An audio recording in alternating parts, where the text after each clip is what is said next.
most sort of contemporary physicists actually thought very badly or poorly of metaphysics. They thought it was a waste of time.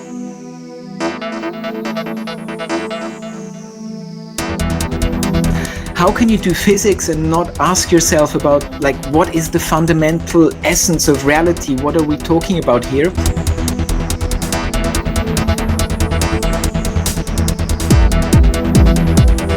That's us. We are consciousness. We're always locked in consciousness and we don't understand it. And then it turns out that in the West, consciousness was ignored till not too long ago. Like in the 90s, this was still like a fringe topic in academia, and young academics were advised not to touch this weird topic of consciousness.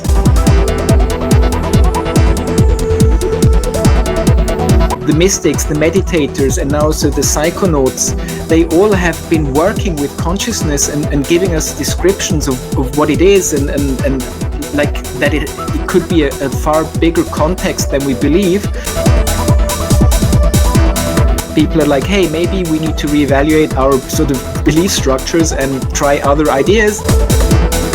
I always kind of had the feeling that, yeah, there must be more, or this can't just be it. It can't, somehow this idea that we live in this random, everything is random, like the emergence of life and consciousness are these very improbable random things that happened, and that's all we can say, and we should just move on and like not think too much about it. The universe has no plan, you just die, that was it. I always felt very wrong. I like the Indian concept of Leela, this cosmic play, that we're all kind of actors or on this stage, and this is an experiential journey. In shamanism, the trance-inducing thing is often a monotonous drum beat, which gets you into these psychedelic states without any psychedelics being taken. So as you say, this is really powerful, kind of just this monotonous drumming is something which is really central still today to like contemporary shamans who try and induce these altered states of consciousness. Thinking in physics then only got amplified with this whole quantum information revolution and quantum computing. So this is a big thing in theoretical physics, where a lot of people are like, information is like the building block of the physical universe. So James, from everyone here in India and at Indian Genes, a very, very warm welcome to you. Thank you so much for taking time. I know that we messed it up last week and we want to apologize, but hopefully we'll make up in this episode, and thank you for your time, James. Thank you so much for having me, and no problem at all. Great. So why don't we start by the topic that we are going to be talking about today, James, is consciousness, and we will get into your new book as well, because I have to say that it's absolutely amazing, the depth and breadth that you've covered as far as the topics are concerned. And for a lot of our listeners, the name of the book is The Sapient Cosmos. But before we get to your book, why don't you let us know a little bit about yourself? Because I do know that you started off as a theoretical physicist, if I got that right. Now, that seems to be on the opposite end of, seems to be, is what I'm saying, on what you're going to be talking today. But we'd be very interested in, first of all, how did you get there? And then from there, how did you get here? Yeah, because that's kind of an interesting evolution of maybe what we're also seeing in science, that how it's moving from this purely sort of materialistic sort of perspective to realizing that maybe there's a bigger context. And for me, it was, I ended up studying physics by chance, actually, because I ran across a teacher who introduced me to chemistry and then showed me that underlying chemistry was actually quantum physics. And then, yeah, as a young teenager, I was like, I have to study physics because then I'll understand how the universe works, because this is so cool. And after studying theoretical physics, I had more questions than answers, because, yeah, we still are facing a lot of sort of open question and existential enigmas. I mean, for instance, physics still doesn't really know what time is or what are elementary particles. You can describe them as excitations in quantum fields, but what is this? And then you have this weird, level of the quantum realm, which is incoherent and illogical. And so, yeah, I was a bit disappointed after studying physics. And then I got a job in finance, because at the time that's what you do as a physicist. If you don't want to have an academic career or don't know what you really want to do, you end up in finance, because you can apply your mathematical sort of things you learned.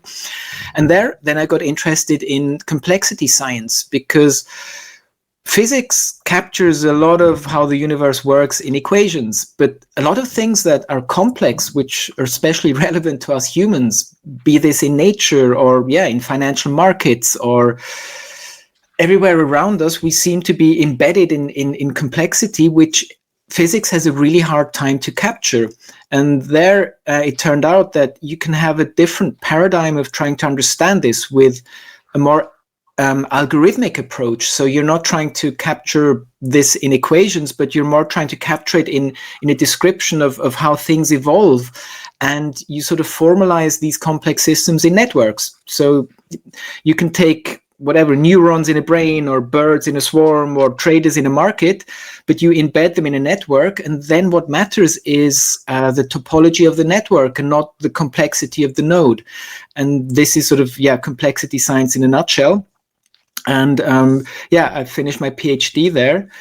And during that time, while doing the PhD, you were required to sit in a course every semester, and one course you had to take outside of the things you were doing. So I thought, hey, why not take an introductory course into the philosophy of science?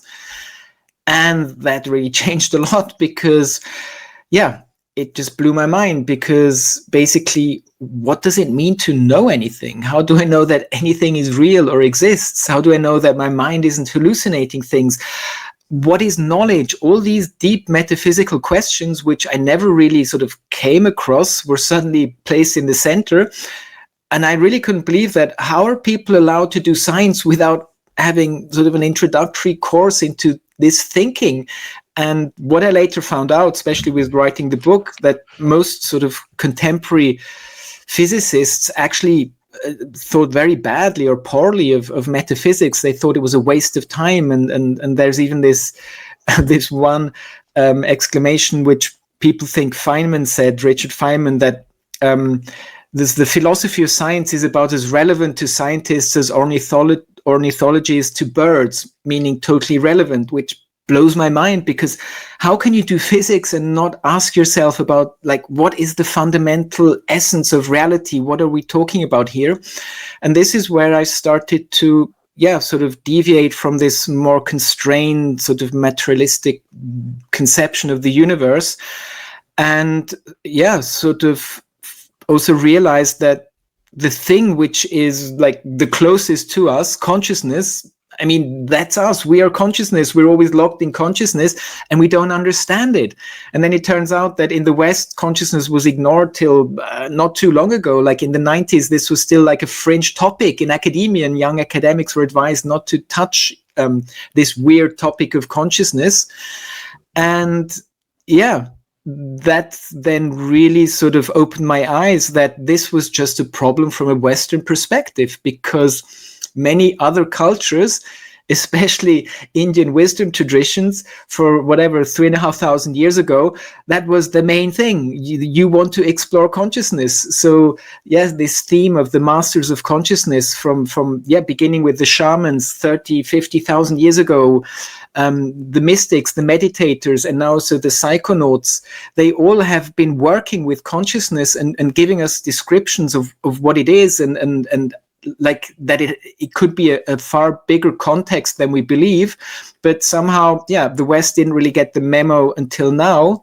And now we're interestingly seeing a renaissance of idealism in philosophy in the West, and also in science. Some scientists are like, many of the problems we're also seeing in quantum physics, or the things we don't understand, could just be because we have the wrong metaphysical assumption. And the metaphysical assumption is physicalism. We live in this material universe, and to understand complex stuff, you reduce it to simpler stuff, which is fine. It makes sense. It's logical. It's a great thing to do. It worked for 400 years. But this is a metaphysical assumption. This physicalist idea is nothing which science tells you have to have. This is an opinion, and slowly people are realizing that, yeah, you can have different metaphysical views, especially idealism, which says actually consciousness is the primary thing. Consciousness is the foundation to reality, and everything else is derived. So the physical universe is more like a projection or a construction. And this is just as rational to believe as physicalism, because both metaphysical ideas cannot be proven or disproven. They make claims which we cannot prove or disprove. But now it seems to be that, in the West, kind of this sort of realizing that we got a bit stuck with theoretical physics. We haven't really progressed a lot in the last 30 years. There's still so many enigmas that people are like, hey, maybe we need to reevaluate our sort of belief structures and try other ideas like idealism, which is gaining more traction. So yeah, it's like, I don't know, the West kind of doing a full circle, like going outside, decoding the kind of the structure of the universe, and then realizing, I forgot to look inside. I have no clue what consciousness is. And yeah, other cultures have been exploring this and telling us what it is, and like this bigger context. And yeah, slowly the West is taking note there. Right. And with the topics that you cover and speak about, there's a lot of depth as far as consciousness is concerned, because you're not only trying to explain what consciousness is, but you've taken it one step further, and you also talk about the telos, and we can come back to that a little bit later. Is there a direction to this? Does this mean something? But I just want to go back to this move that you made from being a physician to now you're talking about idealism. How does this happen in your mind?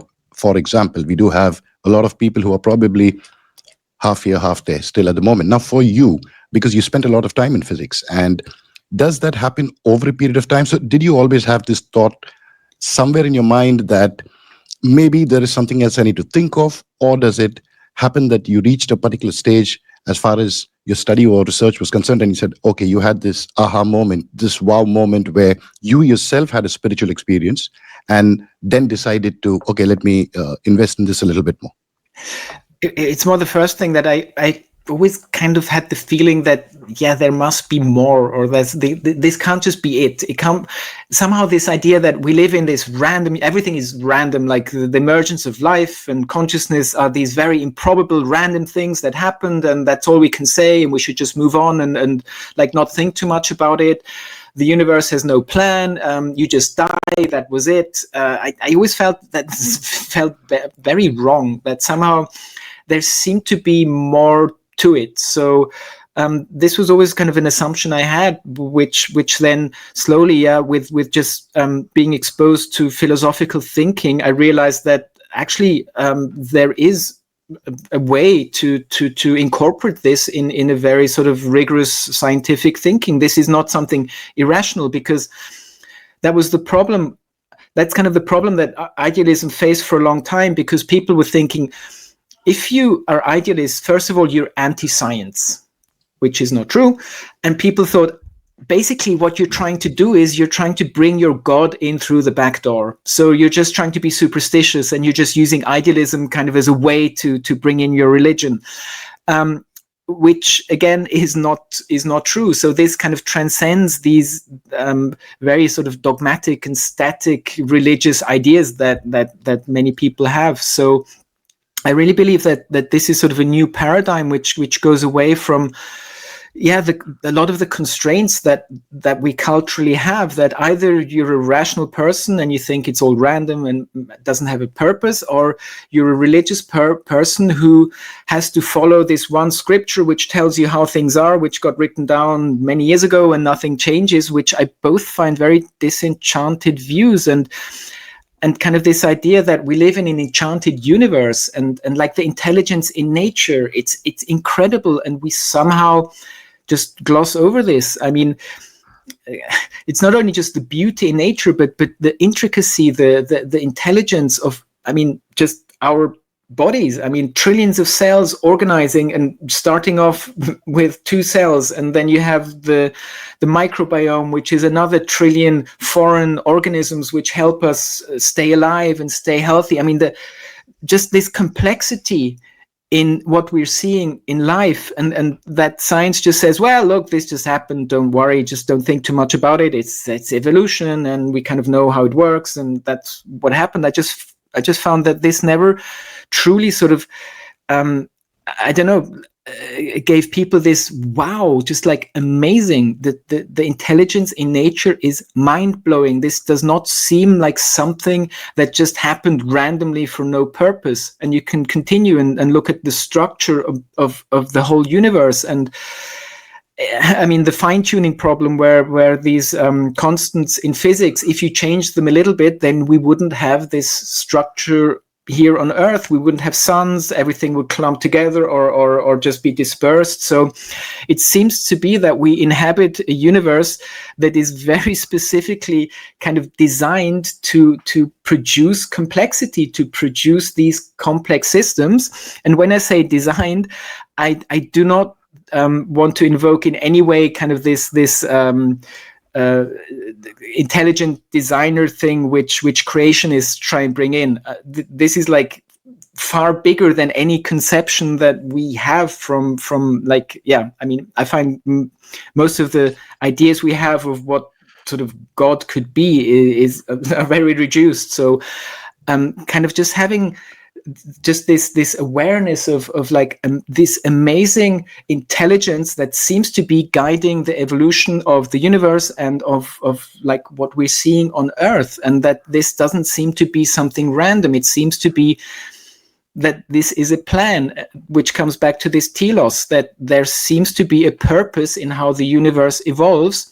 And again, this freaks out scientists because when you say telos, they hear, oh, again, you want to bring in your God. So no, this is like, there seems to be this intelligence behind the things that exist, and we don't know what it is. I mean, or probably we're an expression of it, because in idealism, you would say, look, this is this field of universal consciousness, which is structuring everything, which is also you as individualized consciousness. So it's not such a big deal. It's not so weird. This is just the thing behind the physical. This intelligence is also expressed in the physical, how it evolves or how it unfolds. Right. And probably what you're talking is something that's very similar to representations. What Schopenhauer spoke about is the will. And exactly, you speak about the telos. So there is a direction, and that may not be a conscious direction, to use that word, or there may not be the ultimate plan, but there is still a plan. The outcome, there is a roadmap, and we will find out as we move, or probably we are being too naive to consider that we would even find out, or we need to find out. We could just be somebody on that road to where that road leads, but not necessarily that we need to take part in it. Yes, we need to take part while we are in it, and as long as we are in it, because if you look back to about 50,000 years maybe, and you talk about consciousness, then what do we say when we move further down the road, right? You get back to the Big Bang, and all that happened. None of us were there to see it, but we pretty much know it happened. And what are your thoughts on that, if you just push it back to probably before we even came on the scene? So, I mean, I think Steven Weinberg, the cosmologist, he wrote a really cool book called The First 3 Minutes or something, where, I don't know, like not even a millisecond, like a nanosecond or whatever after the Big Bang, from then on, we can describe with physics how the universe evolved. And we can see that with the measurements we have from instruments, that this seems to be like the correct description. So starting a little bit after the Big Bang, we can apply physics, and we know like how all these different stages happened, like suddenly when the first stars emerged, and kind of these quantum fluctuations, which then allowed kind of gravity to become these wells where it started to sort of bring galaxies together, etc., etc. So this could be just viewed as a program evolving. So basically, you kind of have the algorithm, you have the rules, and you click start, and you let it evolve. But this coming back to the problem of consciousness, like this would explain why we see the structure in the universe. And I would also claim this would explain why we see life, because life can also be understood as a computation, in a sense that it's computing on molecular level. It's kind of these replicators that become more complex and that start to have like more intelligent features as matter. But consciousness seems to be this thing that doesn't fit into that picture, because the hard problem of consciousness: why do I have this feeling of the greenness of green? Where does that come from? From matter that is not conscious. So that's the thing that somehow kind of that's sort of the pitch of the book, that I try to bring together different views of idealism over the time, and sort of try to like pick out the themes that were reoccurring.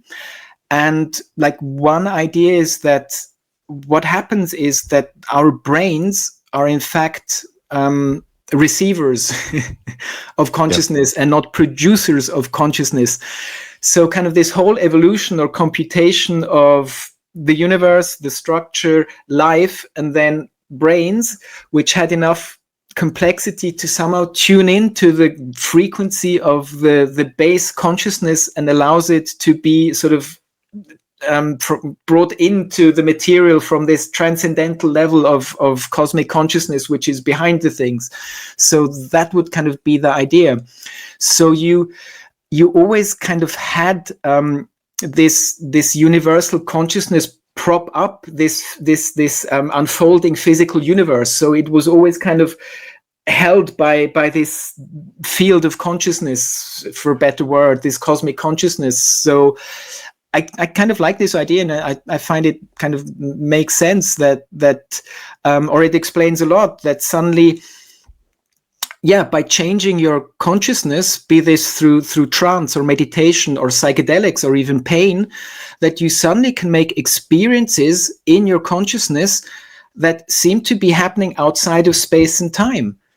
So you're in your room with your eyes closed, and suddenly you are traversing in these non-physical levels that you can explore through your consciousness, just by sitting in your room. And you're not in your room anymore. You're not constrained by time or by some physicality. And it's interesting that for a lot of the psychonauts, they say that these transcendental experiences they make during these psychedelic states, they feel more real than our sober waking consciousness, which is wild, because these psychedelic experiences are so crazy and incoherent and rich in phenomenology, and that this should feel like more real than this. And some claim that it's like coming home.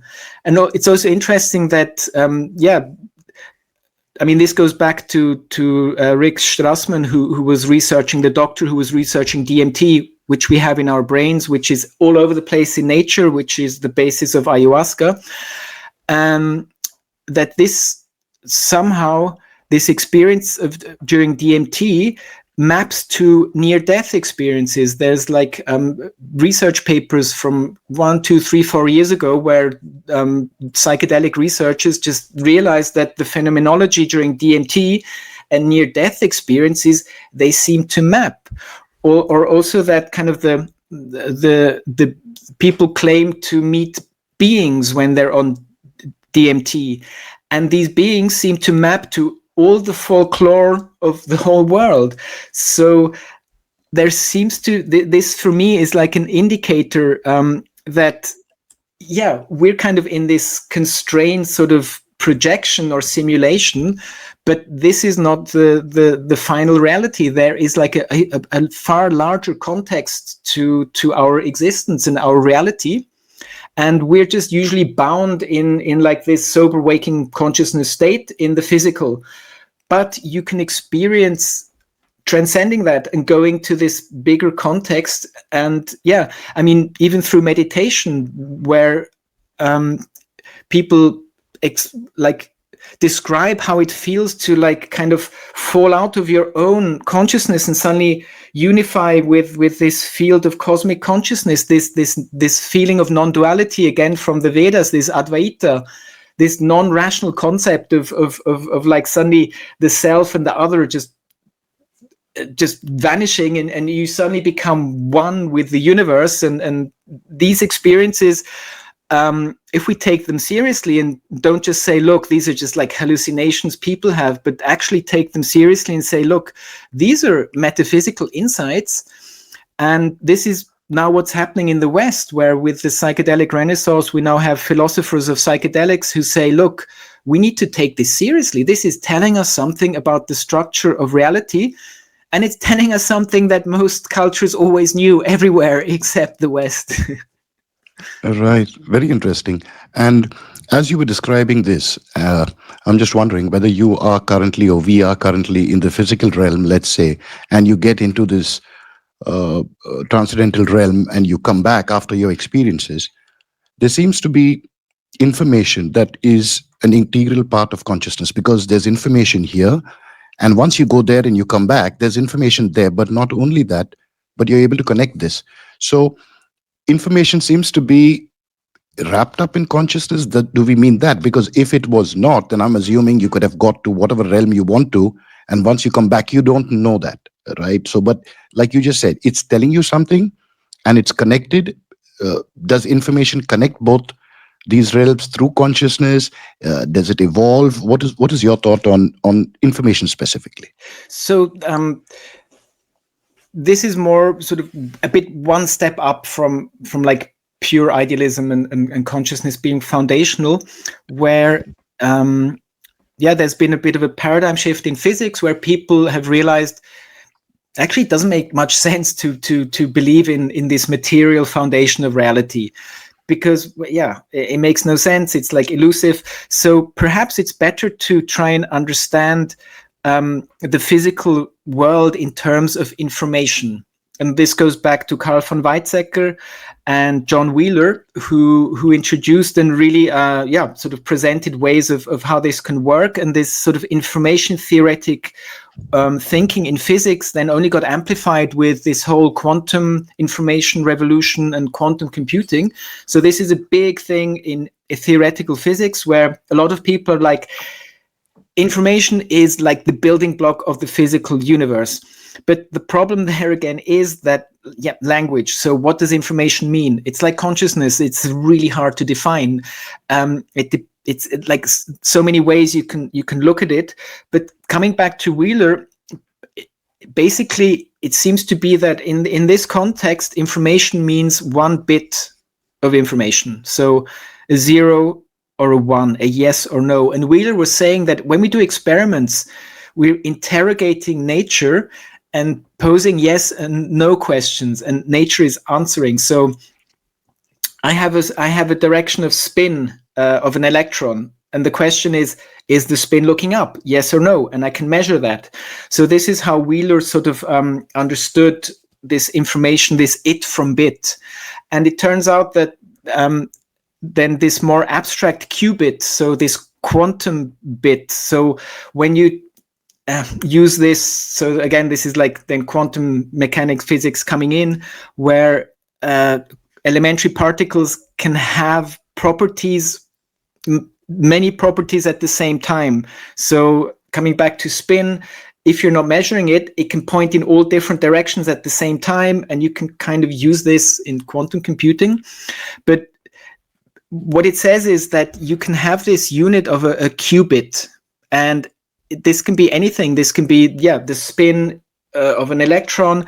This can be like superconducting currents, or there's all different instantiations of what a qubit is. But basically, it's one bit of information that can be extracted.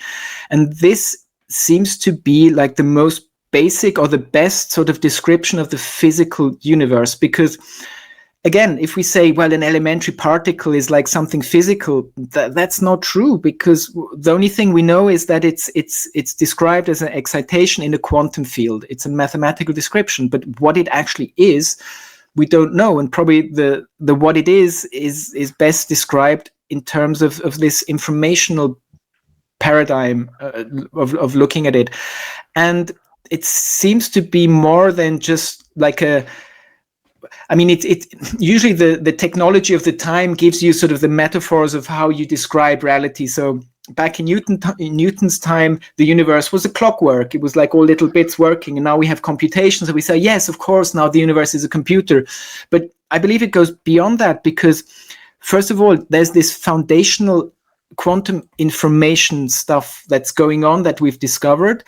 And computation seems to be something which is really going on here. And there's some maverick physicists like Stephen Wolfram, who already 20 years ago claimed, look, we should understand physics not too much with equations, that's fine, but to really understand what's essentially going on, we need to look at it as a computation, as an algorithm evolving.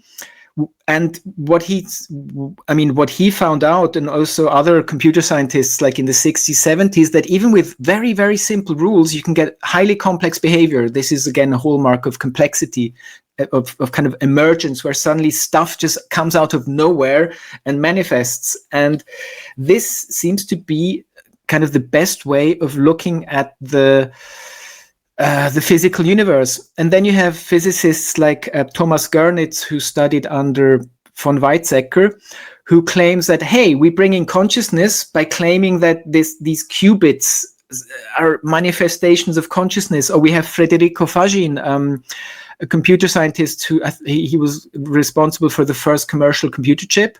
And he actually had a mystical experience where he described that he got up during the night one night, got a drink of water, went back to bed, and then suddenly this beam of light and love just shot out of his chest, and that made him an idealist. And now he's trying to understand how consciousness and quantum information, how this could fit together. So, yeah.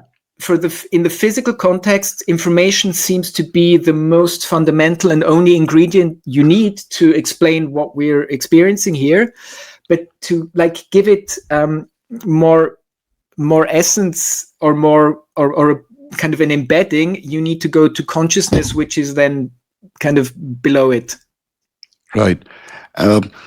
Also, James, we're speaking to you from India, and whatever you've been talking about, I probably, I'm assuming that it's going to be easier for my listeners or people from India to understand what you're saying, because in a way, we've kind of grown up not knowing this, but it's not something that is difficult to understand or accept, because yes, it's been part of life. We have names for it, we have religions for it, yes. We have myths that are based around it. So the groundwork is done. And so the acceptability is going to be very high. However, what I've also noticed is, if it comes down to what you spoke about earlier, and you were talking about entropy probably, and the complexity of the universe, within this kind of environment, do you think that probably one of the errors, not of the past, but could also be currently, is trying to put labels or categories to everything? Because the moment you do that, then you have defined something, you have understood it better from the way you understand stuff, but you've also limited yourself to what else is the opportunity for that particular item or event to materialize into. So you keep on labeling, and then it's never going to end, right? Because you and I know that the universe is infinite. What can happen is infinite. So how long are you going to keep doing this? And you will end somewhere, either at the beginning again, but it's going to be very circular. So, yeah, what you're asking is a very deep epistemological question. And what I also sort of, just slowly started to realize, that this idea of postmodernism seems to be quite a kind of a good description of what's going on. So postmodernism was this movement after modernity, where it was like, hey, there's like one thing explaining, there's one truth, and we know how everything works, and kind of this certainty, where postmodernism was like, actually, there's very different ways of looking at different things, and depending on which context you choose, you see a different kind of description, and it's not really clear to see which description is correct. And we also see this in physics, like in the interpretation of certain things happening in quantum mechanics. You can have two very different descriptions of what universe we're living in that allows this. And so this postmodernism, it's not just a philosophical thing. We're also seeing it in science, that we live in a universe that just is ambiguous. There is no certainty. There is nothing which really...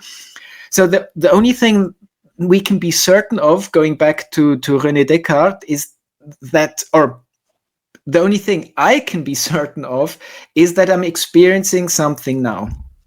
That's it. I don't know what it is.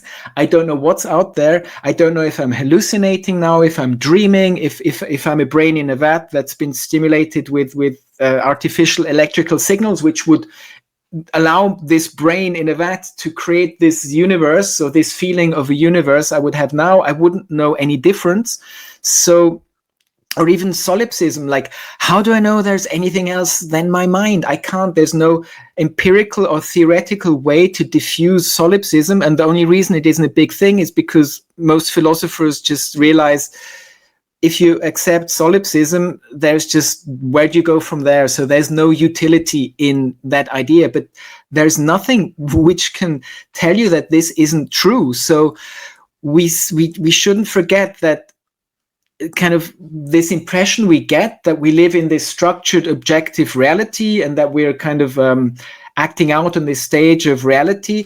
That's not really clear. So we should be very careful in claiming certainty. And that's why we should be more open to kind of ambiguity and be more accepting of that there are different ways of looking at the same thing and actually having different opinions. So I believe this is something which we rationally have a very hard time, because most people, if they formed a belief, they exclude everything else. And with our cognitive biases, our brains will keep telling us that this is the correct belief. Even if you have proof shown, you will have the backfire effect, which the more proof you're shown, the more you entrench in your false belief.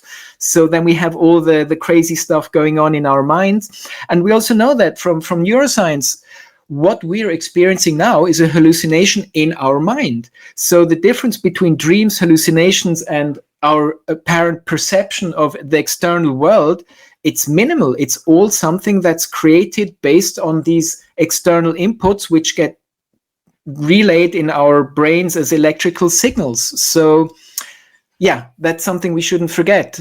If we ask what is true, what can we know, what is out there, basically, if we're honest, we have no clue. And it appears to be, we live in a postmodern reality where there is just nothing which is really certain. There's ambiguity to everything. Right. You used a very interesting word there. You spoke about utility in science. And yes, we do have a lot of experiments going on all around the world, and it needs money. You need investment if you talk about CERN, if you talk about space research. And I'm just trying to look at, we discovered the Higgs boson, or the Higgs field. And there was a lot of investment in that, great research, and it opens up your mind when you realize that, right? And coming back to consciousness now, compared to, how do you see the investment in a field like consciousness developing? Does it have to go through? And the problem here that I see is, if you go through neuroscience or neurobiology, and we get back into the realm of how the brain works, not why the brain works. So do you see that we have not able to invest, and when I say invest, I mean money here, to get to an outcome? Because if we are able to understand consciousness better, then there is obvious utility in it for each and every one of us, because we all have it, right? Mm-hmm. It's not going to be something that's, we invent something and it's only going to be for a few, because some people have that. But here, it's an investment in immediate gratification, glorification, taking everyone up to the next level equally, just with an idea. I mean, so the problem with neuroscience is that most neuroscientists are physicalists, and they think the idea of idealism is totally stupid and childish. So there's one very strong sort of bias and blind spot there, where a lot of people, neuroscientists, they just look at consciousness from this one specific perspective. And so it's not such a big surprise that there's not that much progress going on. But then, I mean, we're also seeing kind of neuroscientists working with meditators, where you can actually see that just by, I think one study showed that meditating for I don't know, half an hour or 15 minutes a day, after 2 or 3 months, you already could see different areas in the brain having changed. So you could do a brain scan before and after and see that pure meditation changes the structure of your brain. And I believe that's probably where we should be investing, that we realize that consciousness is something we need to work with, probably more than try and explain or understand, because we're there, we're in it. So we should have some kind of understanding. And also the progress we're doing in psychedelic therapy, where, I mean, people who are really suffering from mental health issues, who cannot be helped with any other means, they find relief with psychedelics. And what they describe is that somehow our kind of default mode network, our wandering brain or our beliefs, really restrict our thinking, restrict our being, restrict our possibilities. And if you're locked in there, there's hardly any way to get out of this, especially if it's pathological and linked to depression or addiction. And a psychedelic experience is like rebooting this whole system, and it allows people to suddenly realize, hey, I have a new perspective I can take on these problems or these issues. So this kind of plasticity in perceiving, which otherwise is not possible.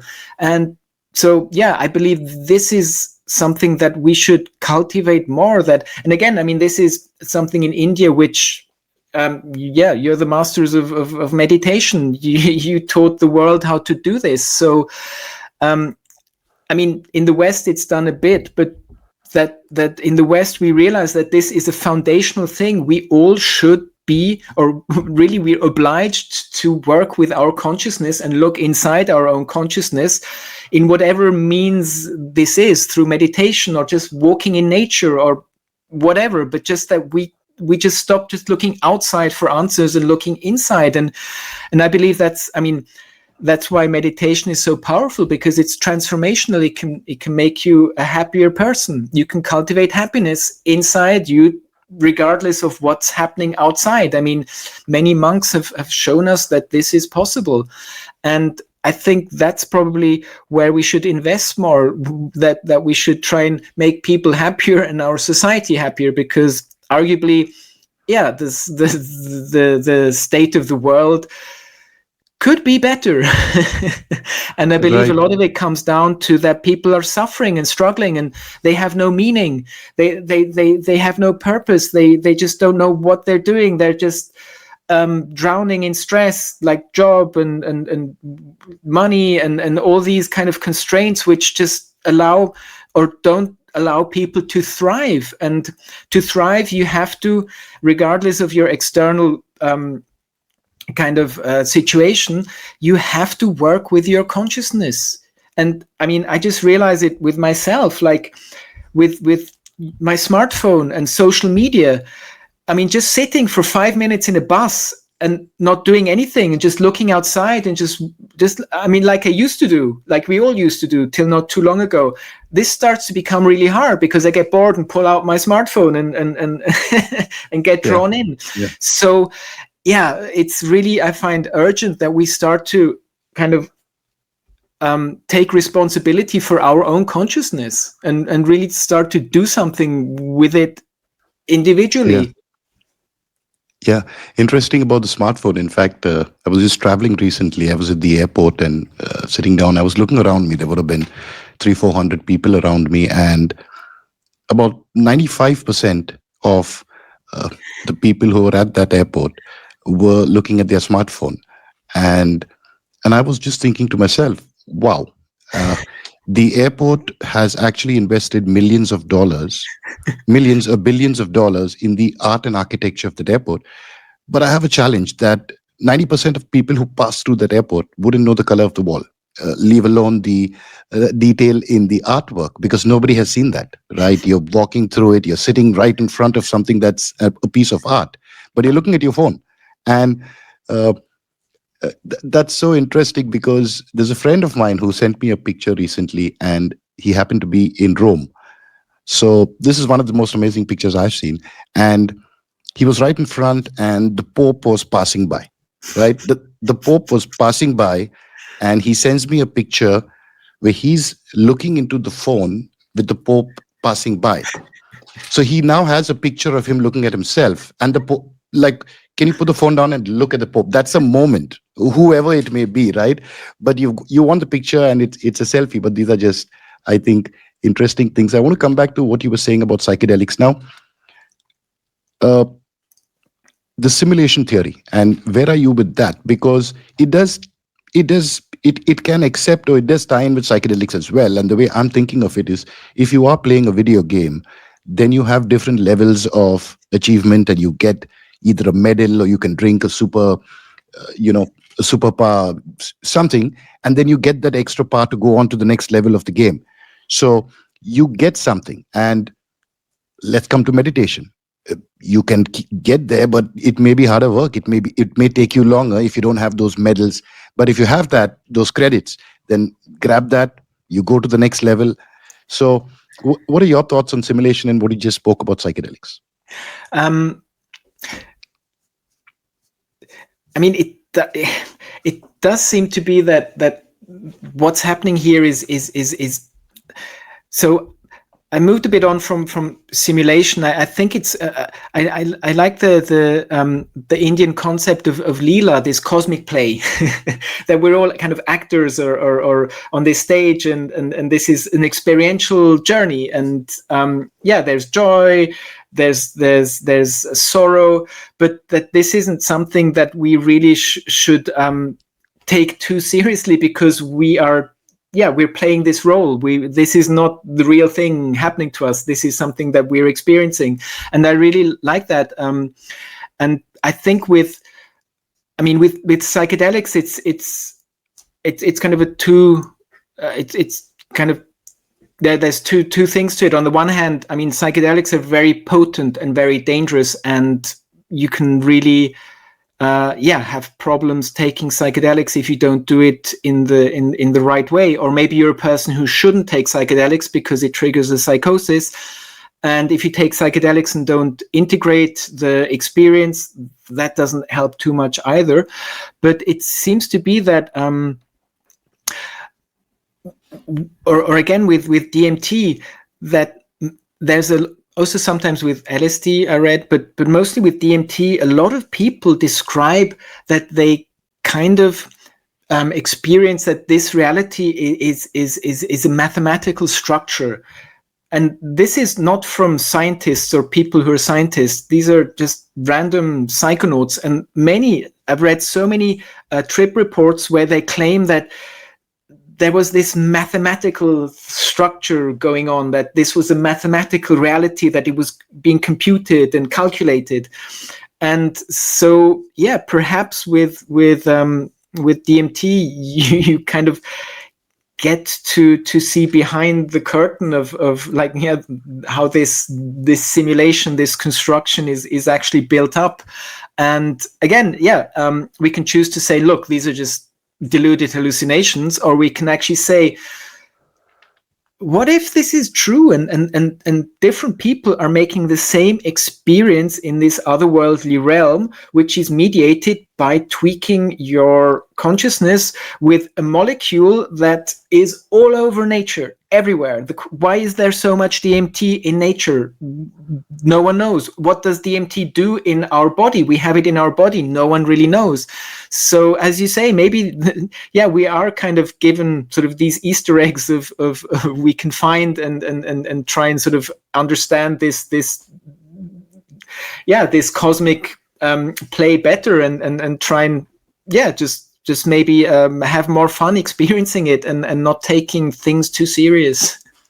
Yeah, and during this experience or during these experiences, whether it is in our current realm or whether it is in the next realm or getting there, sound is very important. We've spoken about sight, we've spoken about the experience. Now, in these traditions and in a lot of traditions, whether it's either Indian or the ancient traditions in Egypt, and I'm sure in the West as well today with music, but there's this rhythmic sound that somehow guides you, helps you to get somewhere, and probably guides you to help you to get somewhere faster. And I was looking at a video recently about cybernetics, where you were playing sound at certain frequencies, and what was happening to the liquid that was on a electrical plate, it automatically formed geometrical shapes, like you said.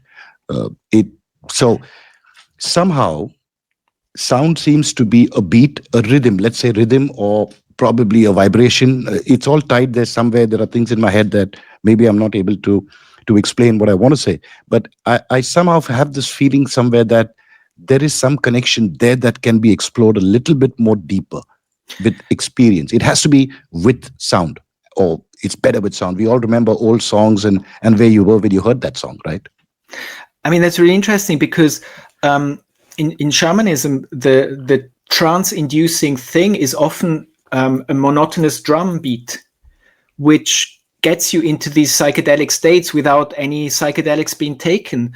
So as you say, this is really powerful, kind of just this monotonous drumming is something which is really central still today to like contemporary shamans who try and induce these altered states of consciousness.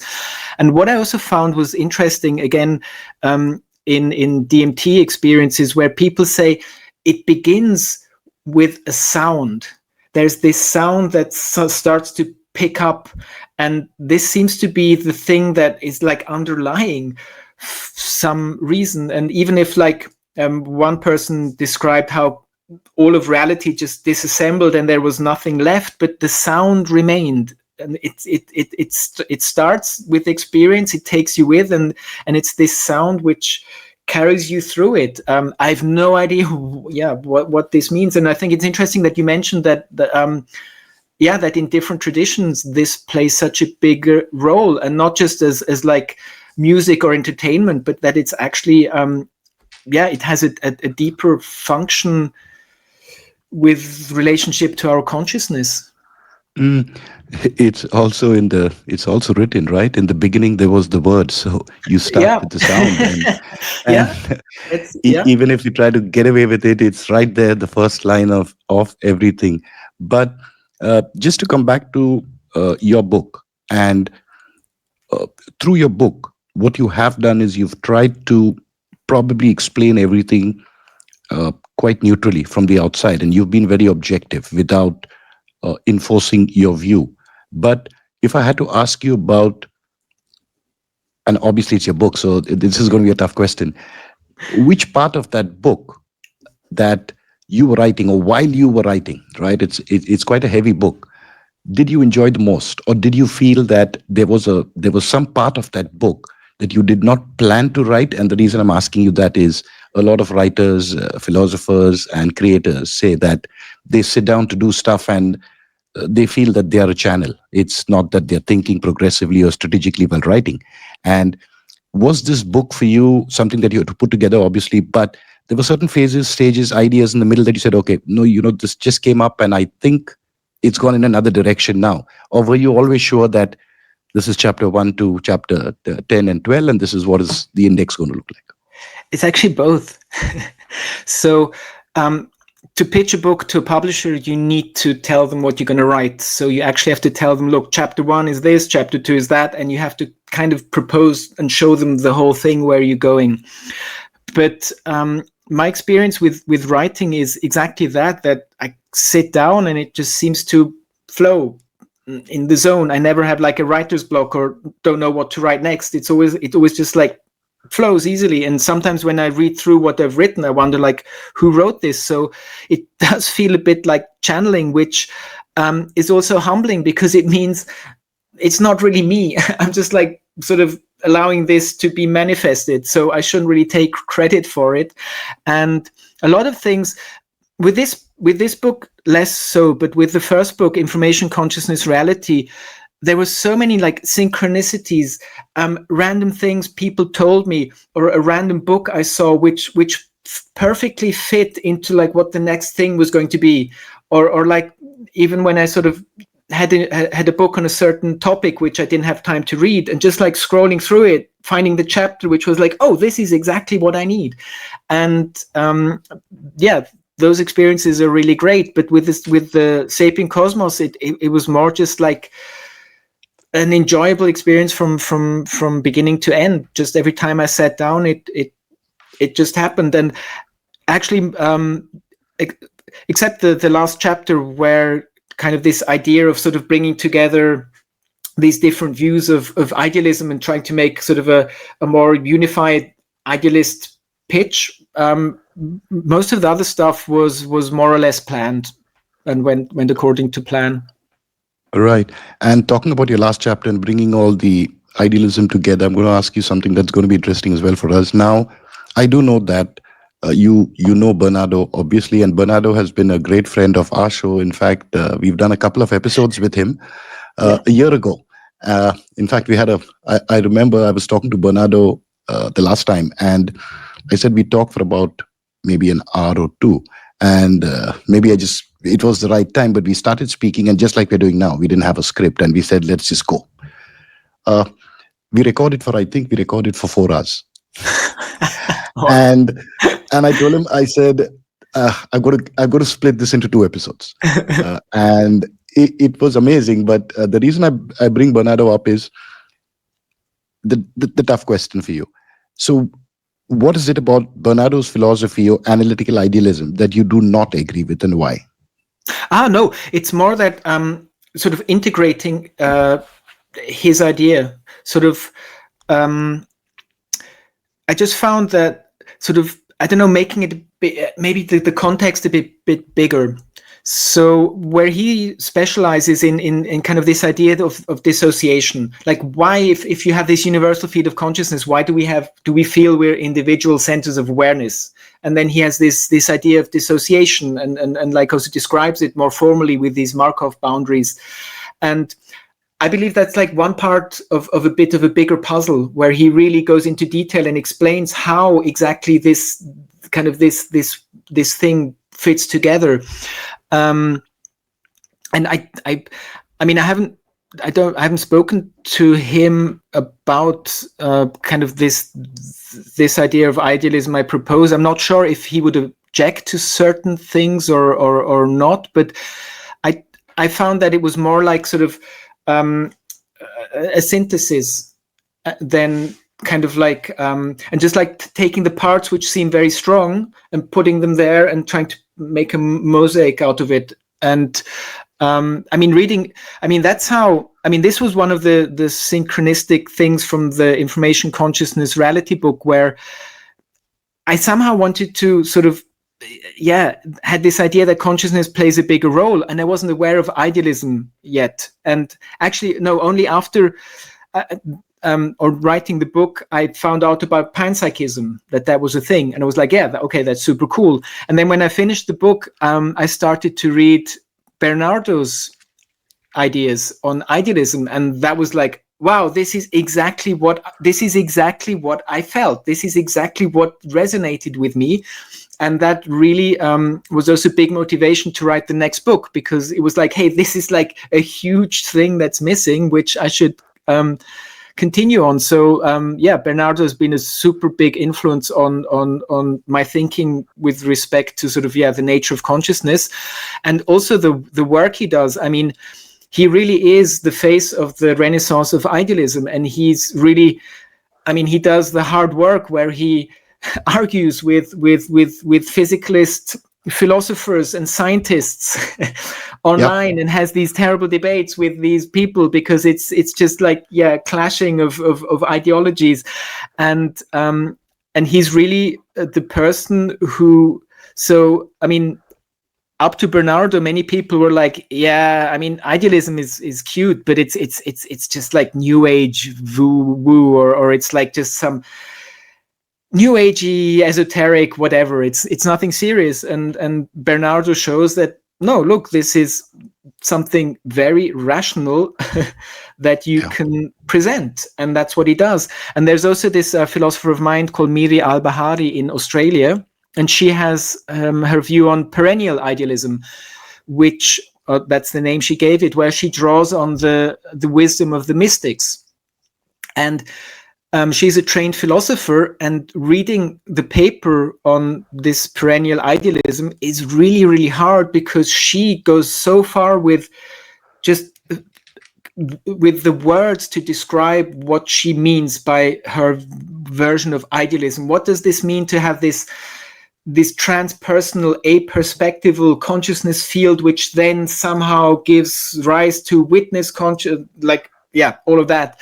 And so, but she's less visible. So Bernardo really went out there and stood there and like, hey, look, people, you need to listen. This is something important. And he does great work. And also the Essentia Foundation as a whole. I mean, this is really the videos that are there with Federico Fagin. I mean, these are really initiating a cultural shift in Western thinking. I mean, this is really something which we can watch in real time. And if you read the comments, and this was also something I'm surprised with. So, I mean, for Federico Fagin's Essentia video, like 99% of comments are like, "Hey, yes, this is what I feel. This makes so much sense from Western people," and this is a surprise. So I also thought that I would get a lot more pushback for the Sapient Cosmos of people like challenging me, like saying, "Look, this is just stupid. This is a material world. Your consciousness is your neurons firing. When you die, that's it." But somehow that's something's changed. Somehow people just realize that these ideas seem to resonate better. So I think this is a bigger thing. I think that actually this physicalist idea was something artificial that got kind of somehow imposed on people, that like, hey, if you're rational and not anti-science, you have to believe this. And people were like, I don't really like it, but in that case, I have to adopt it because, I think science is important. And only now we're realizing that, hey, first of all, no, you don't have to believe that at all. And secondly, this alternative is something where people are like, wow, that feels right. So that's interesting, that this seems to be more universal than just some fad. True. And totally agree with you on both those points, starting with Bernardo, because just like you, I used to consume a lot of content online, and there was this question always, and the dots were just not connecting. And the first time I listened to Bernardo, I was like, okay, that's it. That's exactly it. You knew that everything is aligned, everything makes sense. And of course, I like the fact that he was a aggressive idealist, which was helpful, because we needed that, right? Yes. So absolutely amazing guy. And also the second point that you mentioned, Essentia Foundation, brilliant videos. So anybody who's listening on to this discussion, it's a treasure trove. Go to Essentia. There's some brilliant conversations that are going on there as well. Now, James, I know we have limited time with you, but before we let you go, I probably want to end with something that I found very interesting with what you said. And you used a quote talking about scientific spiritualism. But the definition you gave of spiritualism is probably the best definition I've ever heard, because I've never got a good definition. And what you said is the openness to explore your consciousness. And I was like, wow. So, that's just brilliant, because you do not want to be too scientific, you do not want to be too religious, but at the same time, you want to be there somewhere in the middle, because I think there's a middle ground that's not been defined as yet, and that's still open. We have people on both sides who have claimed their land. And What are your thoughts on that? I mean, thank you because that was exactly my question. Like, how do you explain spirituality in a way that's very generic, very open, and doesn't exclude people? And I thought it's exactly that. It's our obligation to look inside and work with our consciousness and discover the dimensions in there, because that's the spirituality part that you suddenly see, wow, there's so much more going on than I expected. Being told that I'm just this random person living in this random universe, which just happens because of not just randomness.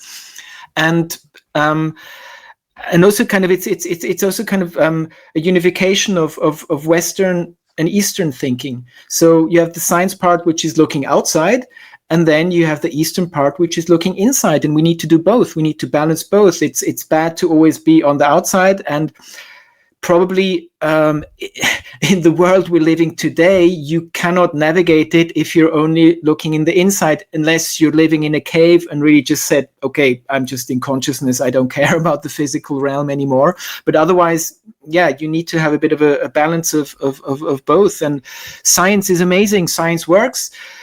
Science has its restrictions, because it only tells us how stuff works. It doesn't tell us what stuff is.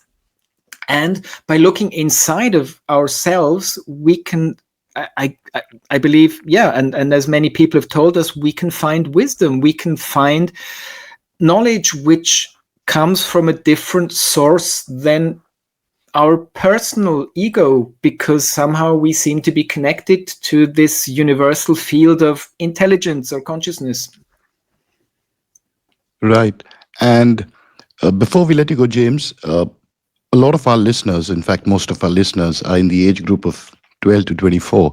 And most of them are students. They're in college, they're in school, they're listening to you. And like you said, we got inspired probably with Bernardo, and you are definitely going to be an inspiration to somebody listening to this one. And even if there is one person who's inspired, wow. Before we let you go, if we ask you, what would your message be to these people listening, or these kids listening in school or college, and what would you say to them, and point them in which direction? Or, because yes, we do get a lot of advice as far as for consciousness, for example, is concerned, but you want to do it in a structured manner. How should we tackle this? How should a student tackle this if they want to make this into a career, if they want to look a bit deeper and get into the right direction?